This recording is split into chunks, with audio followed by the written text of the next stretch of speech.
tous nos objectifs ont été placés dès le départ, ont été atteints. Donc je peux vous annoncer aujourd'hui que nous avons atteint les chiffres de 160 exposants de 12 pays qui vont participer avec nous à cette édition. Nous allons avoir une cinquantaine d'experts de renom qui viennent un peu partout du monde. Nous allons avoir sur 10 000 mètres carrés une cinquantaine d'animations qui vont être ludiques, participatives et pour certaines exceptionnelles pour la première fois qu'ils y arrivent au Maroc. Alors déjà, il faut comprendre pourquoi on a pris l'Espagne. L'Espagne, après la France l'année dernière, on prend l'Espagne tout naturellement de par les relations assez particulières qu'on a avec ce pays, historique, géographique, etc. Mais surtout parce que c'est une grande nation de sport, de par leurs résultats, mais aussi parce que leurs équipementiers et leurs spécialistes dans le secteur sont parmi les meilleurs au monde. Donc l'idée c'est de s'en inspirer et d'étudier le cas espagnol.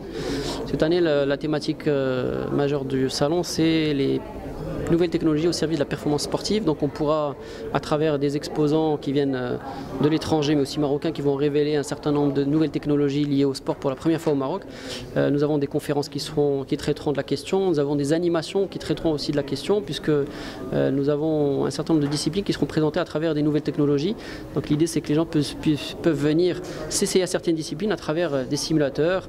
Donc nous aurons 7-8 simulateurs qui viennent de l'étranger, football, basket, golf, cyclisme, ski, etc. Donc voilà un petit peu ce qui est prévu. Il faut savoir que le Salon international du sport des loisirs, c'est 20 000 m², 160 exposants de 14 pays, 50 conférenciers qui viennent de l'étranger, dont certains sont de renom, dont certains viennent de la Liga, du Barça, du Real, du PSG et des universitaires assez connus. Il faut que le grand public comprenne que ce qu'on propose, c'est on va dire entre guillemets une sorte de parc à thème où ils peuvent venir passer la journée.